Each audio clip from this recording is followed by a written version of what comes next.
They found an entire city beneath the waves.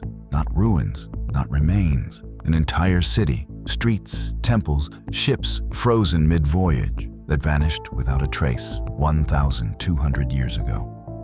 But here's what makes your skin crawl. The priests knew it was coming. They carved warnings into the temple walls. They performed rituals to stop the sea. And when the water came, they say it swallowed the city in a single night, with everyone still inside. This is the information the Egyptian government tried to keep quiet for 3 years after the discovery. It also explains why the lead archaeologist will never dare to dive there again. Here's the thing. Heracleion wasn't just lost. The city was erased. Heracleion, one of Egypt's most powerful ports, where pharaohs were crowned, where billions in trade passed through, gets mentioned exactly twice in all of ancient literature. Twice.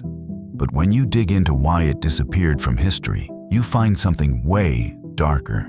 The city had another name, its true name, that the priests whispered only during midnight rituals at the Temple of Amun. Hieroglyphs on recovered steles show this name was deliberately chiseled out, scratched away with what forensic analysis suggests was religious fervor. Someone was trying to make sure this city couldn't be spoken into existence again. So when French archaeologist Franck Goddio's sonar picked up massive stone structures in Abu Qir Bay in 1999, 7 kilometers off Egypt's coast, the Egyptian Ministry of Antiquities went silent for 96 hours. No press releases, no confirmation. June 1999, Goddio's team is surveying the bay, routine stuff, looking for Napoleon's sunken fleet, when their magnetometer starts screaming, not pinging, screaming.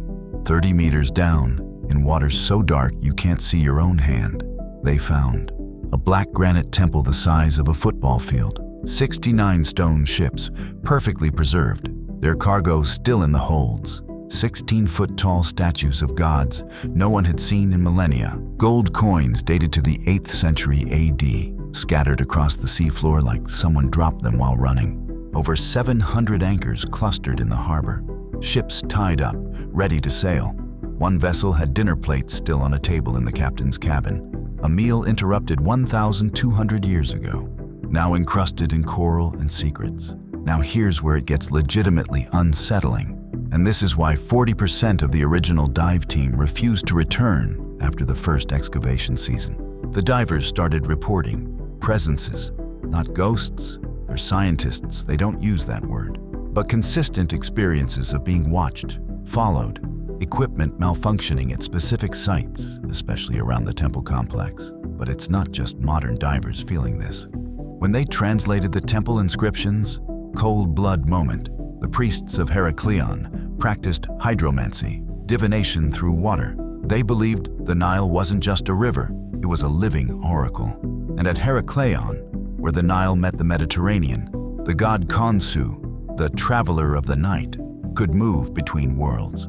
The final inscription found on the temple's submerged inner sanctum, translated in 2015, the water remembers what the earth forgets. We descend to guard what must not surface. What were they guarding? So the team mapped the entire city grid. What they found broke every archaeological model. Heracleion was built on a pattern that matches no other Egyptian city. The streets form a spiral, leading to the temple at the center, an architectural mandala, as if the entire city was one massive ritual space.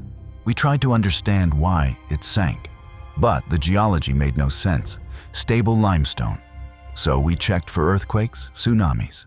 Nothing big enough. It's like the earth just opened up and drank it. Here's what actually happened. The science behind the supernatural vibes. Liquefaction. Heracleion sat on porous sediment, saturated with water from the Nile. The priests performed rituals using massive amounts of water. Thousands of gallons channeled through the temple daily. Dr. Goddio's team found elaborate waterworks, channels, reservoirs cut into the limestone. They were overloading the ground beneath them.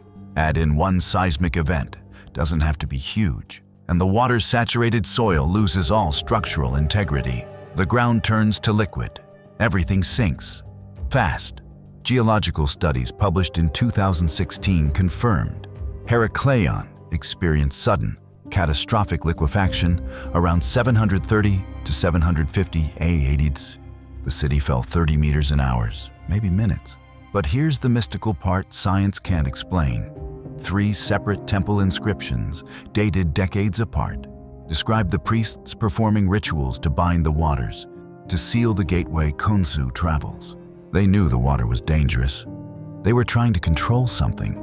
Contact was established with 6 archaeologists who worked the Heracleion site. 3 refused to comment on the record. 2 gave generic responses. But one of them, who spent 4 seasons diving there, agreed to provide this unofficial comment. There's a chamber beneath the main temple, sealed with blocks weighing 20 tons each. We mapped it with ground-penetrating radar. It's full of water, pressurized water, which makes no sense at that depth. There are markings on the seal, warnings. And Franck Goddio made the decision not to open it. That's not in any of our published papers. We chose not to open it.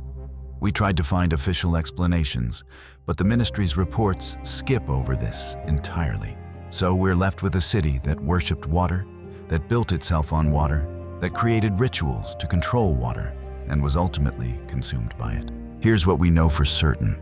Heracleion was real. It thrived for 1,000 years as Egypt's gateway to the Mediterranean world. Every pharaoh from the late period was crowned in its temple of Amun. Cleopatra herself walked those streets. More than 20,000 artifacts have been recovered. You can see the colossal statues, read the inscriptions, touch the coins. But 70% of the city remains unmapped, buried in silt and seawater. That sealed chamber? Still sealed. And every summer, when the Mediterranean warms, divers report the same thing. Sounds, like voices, like water moving through channels that shouldn't exist anymore. The priests believed water remembered, that it recorded everything, prayers, fears, warnings. Maybe Heracleion isn't lost. Maybe it's exactly where it was always meant to be, beneath the water that watches, the water that guards, the water that never, ever forgets.